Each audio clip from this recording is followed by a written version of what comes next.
ഭഗീരഥ പ്രയത്നം എന്ന unit 3-ലെ 3-ാമത്തെ chapter ഏറ്റവും കുറഞ്ഞ സമയം കൊണ്ട് സെറ്റാക്കുന്ന ഈ വീഡിയോയിലേക്ക് മക്കൾക്ക് സ്വാഗതം. പാഠഭാഗത്തിൻ്റെ സമ്മറി നമ്മൾ പറയും, ചോദ്യോത്തരം നമ്മൾ സെറ്റാക്കും. അപ്പോൾ പാഠഭാഗം വായിച്ച് കഴിഞ്ഞിട്ട് വേണം ഈ ക്ലാസ്സിനകത്തേക്ക് വരാൻ. എന്നാൽ വളരെ പെട്ടെന്ന് എന്ത് ചെയ്യാം, ഈ പാഠഭാഗം സെറ്റാക്കാം. ഓക്കെ, ഭഗീരഥ പ്രയത്നം എന്ന് പറഞ്ഞു കഴിഞ്ഞാൽ നിരന്തരമായിട്ടുള്ള കഠിന പരിശ്രമം എന്നാണ് അർത്ഥം. ഒരേ കാര്യത്തിന് വേണ്ടി നിരന്തരം പരിശ്രമിക്കുക.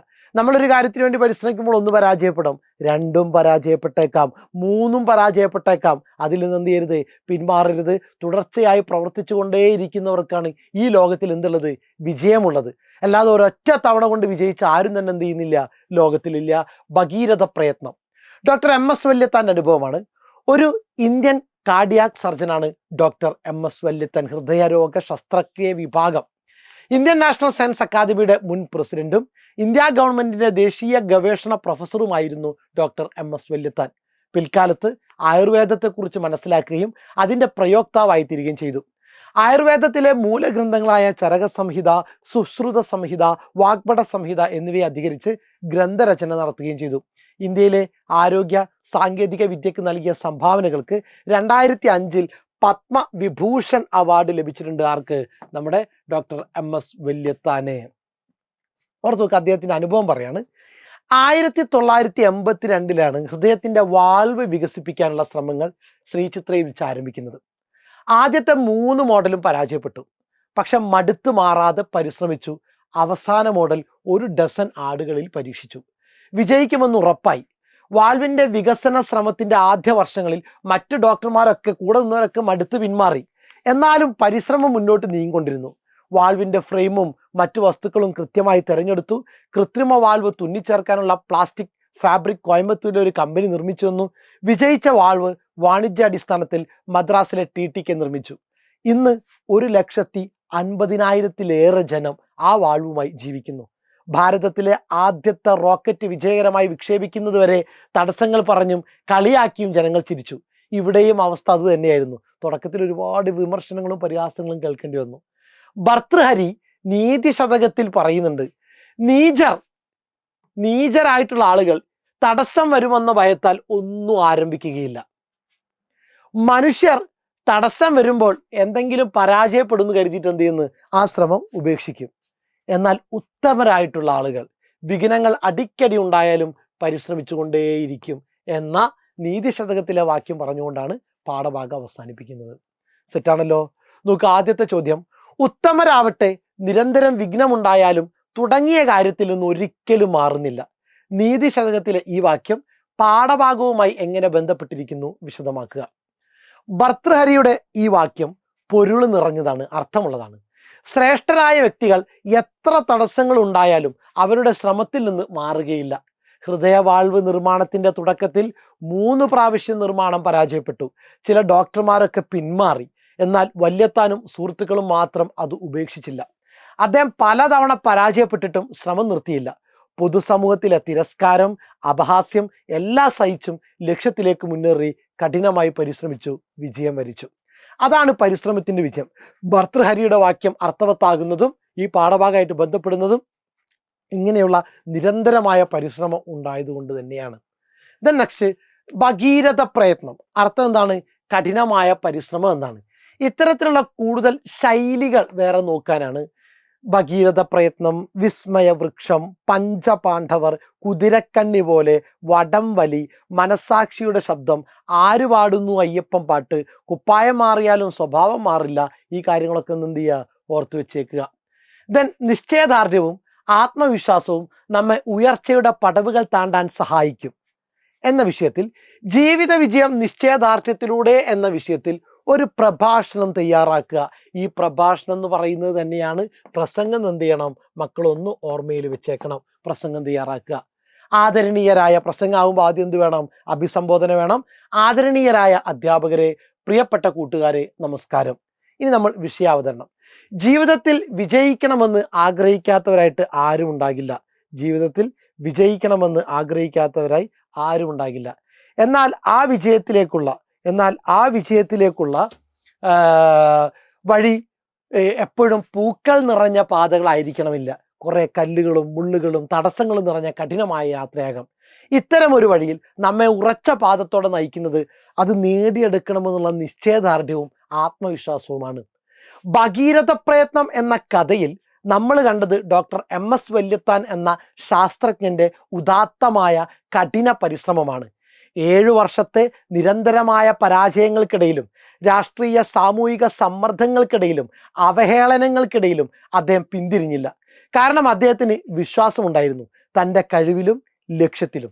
നിശ്ചയദാർഢ്യം എന്നാൽ ചോദ്യങ്ങളെ അവഹേളിച്ച് മുന്നേറുക അല്ല, മറിച്ച് ചോദ്യങ്ങൾക്കിടയിലും ദൃഢമായി താൻ ചെയ്യുന്ന പ്രവൃത്തിയിൽ പൂർണ്ണമായും വിശ്വസിച്ച് മുന്നേറുകയാണ്. ആത്മവിശ്വാസം എന്നാൽ എല്ലാ പ്രോത്സാഹനവും കിട്ടുമ്പോൾ മാത്രം നിലനിൽക്കുന്ന വിശ്വാസമല്ല, മറിച്ച് ചുറ്റിലും നിരാശയും പിന്തിരിപ്പൻ ചിന്താഗതികളും പറയുന്ന എതിരാളികൾക്കിടയിലും നിലനിൽക്കുന്ന വിശ്വാസമാണ്. ഇന്ന് ലോകം ചിന്തിക്കുന്നതിലും മുന്നിലാണ് ഇന്ത്യയുടെ ശാസ്ത്രം. എന്നാൽ ആ വിജയങ്ങളുടെ മുൻ കഥകളിൽ ധാരാളം പൊളിഞ്ഞ പരീക്ഷണങ്ങളൊക്കെ ഉണ്ട്. നമുക്ക് പരാജിതമായ മോഡലുകളുണ്ട്, തള്ളിപ്പറഞ്ഞു കളഞ്ഞ ആശയങ്ങളുണ്ട്. അതിനെ അതിജീവിച്ചത് നിശ്ചയദാർഢ്യമാണ്. അവസാനമായി ഞാൻ ഓർമ്മിപ്പിക്കുന്നു, വിജയം എന്ന് പറയുന്ന ഒരു ലക്ഷ്യമാണ്. പക്ഷെ അതിലേക്ക് എത്തിക്കാനുള്ള ചതുപ്പ് തടങ്ങൾ കടക്കേണ്ടത് നമ്മുടെ മനസ്സിൻ്റെ ഉറപ്പ് കൊണ്ടാണ്. നമുക്ക് ഓർക്കാൻ, പിന്തുടരാൻ ഒരുപാട് വിജയഗാഥകളുണ്ടല്ലോ. വിളക്ക് കൈവശമുള്ളവനെങ്ങും വിശ്വം ദീപമയം, അല്ലേ? നമ്മുടെ മനസ്സിനകത്ത് വിളക്കുണ്ടെങ്കിൽ സ്വാഭാവികമായിട്ട് ലോകം മുഴുവൻ എന്തായി മാറും? വെളിച്ചമുള്ളതായി മാറും. ആത്മവിശ്വാസമുള്ളവനായിരിക്കുക, അതുകൊണ്ട് നേടുക, ആത്മവിശ്വാസത്തോടെ മുന്നേറുക. നന്ദി, നമസ്കാരം. നെക്സ്റ്റ് ക്വസ്റ്റ്യൻ നോക്കുക. വാൾവ് വിജയകരമായി പ്രവർത്തിക്കുന്നതായി എങ്ങനെ ഉറപ്പിച്ചു? വാൾവിൻ്റെ പ്രവർത്തനം വിജയകരമാണെന്ന് ഉറപ്പാക്കാൻ പരീക്ഷണങ്ങളാണ് നടത്തിയത്. ആദ്യമായി വാൾവ് ഘടിപ്പിച്ചപ്പോൾ അത് ശരിയായി പ്രവർത്തിച്ചില്ലെങ്കിലും പിന്നീട് പലതവണ വീണ്ടും കൂട്ടിച്ചേർക്കലുകൾ നടത്തി പ്രവർത്തന പരിശോധന നടത്തിയപ്പോഴാണ് അതിൻ്റെ പ്രവർത്തന വിജയം ഉറപ്പാക്കിയത്.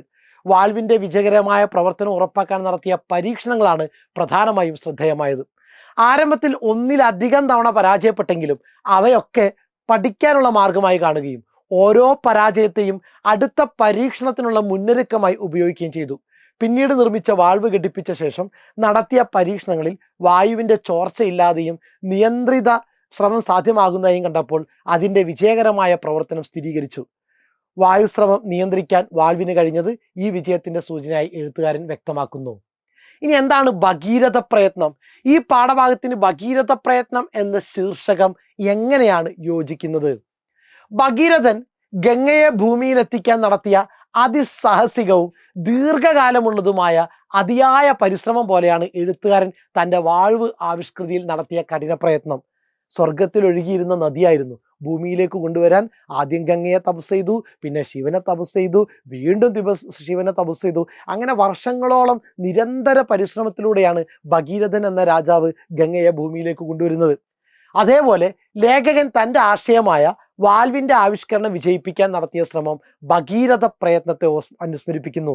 ഒരു കാര്യത്തിന് വേണ്ടി തുടർച്ചയായി പ്രവർത്തിക്കുമ്പോൾ ആ പ്രവർത്തനത്തെ നമ്മൾ ഭഗീരഥ പ്രയത്നം വിളിക്കാറുണ്ട്. എത്രയോ പ്രയാസങ്ങൾക്ക് മേൽ കയറി നിരന്തരമായി പരാജയങ്ങൾ ഏറ്റുവാങ്ങിയെങ്കിലും പ്രതീക്ഷയും അച്ചടക്കവും കൈവിടാതെ സാങ്കേതികമായ വിജയം നേടിയ അനുഭവം ഈ ശീർഷകത്തോട് പൊരുത്തപ്പെടുന്നതാണ്. അതുകൊണ്ട് തന്നെ ഭഗീരഥ പ്രയത്നം എന്നത് ലേഖനത്തിൻ്റെ ഉള്ളടക്കത്തെയും ആത്മാവിനെയും പ്രസന്നമാക്കുന്ന ഉചിതമായ ശീർഷകമായി മാറുന്നു. ഈ ശീർഷകം ഈ കണ്ടെത്തലിന് പിന്നിലെ ത്യാഗം, സ്ഥിരത, ഉറച്ച മനസ്സുള്ള ശ്രമം എന്നിവയെ യോജിപ്പിക്കുകയാണ്. സെറ്റാണല്ലോ. കണ്ടും കേട്ടും അറിഞ്ഞും അനുഭവിച്ചും പഠിക്കുമ്പോഴാണ് അറിവ് പൂർണ്ണതയിലെത്തുക. ഈ ആശയത്തോടുള്ള നിങ്ങളുടെ പ്രതികരണം കുറിക്കുക. കണ്ടും കേട്ടും അറിഞ്ഞും അനുഭവിച്ചും പഠിക്കുമ്പോഴാണ് അറിവ് പൂർണ്ണതയിലെത്തുക എന്ന ആശയത്തോടുള്ള നിങ്ങളുടെ പ്രതികരണം കുറിക്കുക. അറിവ് പൂർണ്ണതയിലെത്തുന്നത് കണ്ട് കേട്ട് അറിഞ്ഞ് അനുഭവിച്ചാണ്. ഡോക്ടർ PK വാര്യർ എഴുതിയ പഠനം സഫലം എന്ന ലേഖനത്തിൽ ഉയർത്തുന്ന ഏറ്റവും പ്രധാനപ്പെട്ട സന്ദേശം ഈ ഉദ്ധരണിയിൽ തന്നെ ഉൾക്കൊള്ളുന്നു. അറിവ് നേടുന്നത് ഒരു ദീർഘകാല ശ്രമത്തിൻ്റെ ഫലമാണ്. പുസ്തകങ്ങളിൽ നിന്നും മാത്രമല്ല, ജീവിത അനുഭവങ്ങളിൽ നിന്നും കൂടി ആ അറിവ് തികഞ്ഞു പാകപ്പെടണം. വൈദ്യവിദ്യാഭ്യാസത്തിൻ്റെ പരമ്പരാഗത മാതൃകയായ 8 ൽ 10 കാട്ടിൽ 10 നാട്ടിൽ 10 എന്നത് ഈ ആശയത്തെ വ്യക്തമായി വിവരിക്കുന്നു. ആദ്യ 10 വർഷം പുസ്തകങ്ങളിലൂടെ അറിവ് സമ്പാദിക്കുന്നു, അതിൽ കണ്ടും കേട്ടും പഠിക്കുക. തുടർന്ന് മരുന്നുകളുടെ സ്വഭാവം പ്രകൃതിയിൽ നേര് കണ്ടുപിടിക്കുന്നു, അറിയൽ ഇവിടെ ആഴപ്പെടുന്നു. അതിനുശേഷം വൃദ്ധനായ ഗുരുവിൻ്റെ കീഴിൽ രോഗികളെ നേരിൽ കണ്ടും ചികിത്സിച്ചും അനുഭവിച്ചും അറിവ് കരസ്ഥമാക്കുന്നു. അങ്ങനെയാണ് ഒരാളുടെ പഠനം പൂർണ്ണമാകുന്നത്. ഇന്നത്തെ വിദ്യാഭ്യാസ സാഹചര്യങ്ങളിൽ പലരും പുസ്തക പഠനത്തിൽ മാത്രം തെളിഞ്ഞു പോവുകയാണ്. പരീക്ഷാ നിലവാരത്തിൽ മാത്രം ശ്രദ്ധ കേന്ദ്രീകരിച്ച് ജീവിത അനുഭവങ്ങൾക്കൊന്നും പ്രാധാന്യം കൊടുക്കാതെ കടന്നു പോകുന്നു. എന്നാൽ ഒരാൾക്ക് യഥാർത്ഥ അറിവ് പകർന്നു നൽകുന്നത് ജീവിതം എന്ന അധ്യാപകനാണ്. വിദ്യാർത്ഥിയായ എനിക്ക് ഈ ലേഖനത്തിൽ നിന്നുള്ള ഏറ്റവും ശക്തമായ ബോധം ഇതാണ്: ഓരോ അധ്യായവും ഒരു പടി മാത്രമാണ്. അതിനു പുറമെ മനുഷ്യരുമായി ബന്ധപ്പെടൽ, പരീക്ഷണങ്ങൾ, ജീവിതം നേരിൽ കാണുന്ന അനുഭവങ്ങൾ, വയസ്സിനും പരിചയത്തിനും നൽകിയ ആദരവ്, ഇവയൊക്കെ ഒരുപാട് പ്രധാനപ്പെട്ടവയാണ്. അതിനാൽ ഞാൻ ഉറപ്പായി വിശ്വസിക്കുന്നു, കണ്ടും കേട്ടും അറിഞ്ഞും അനുഭവിച്ചും ഒരുമിച്ച് പഠിക്കുമ്പോഴാണ് അറിവ് തീർത്തും പൂർണ്ണമാകുന്നത്. അതിനാലാണ് ശാശ്വത വിജയം നിലകൊള്ളുന്നത്. സെറ്റാണല്ലോ? പാഠഭാഗം വായിക്കുക, സമ്മറി സെറ്റാക്കുക, ചോദ്യോത്തരങ്ങൾ സെറ്റാക്കുക, നിങ്ങളുടെ അഭിപ്രായങ്ങളും നിർദ്ദേശങ്ങളും കമൻറ്റ് ബോക്സിൽ രേഖപ്പെടുത്തുക. Okay, thank you.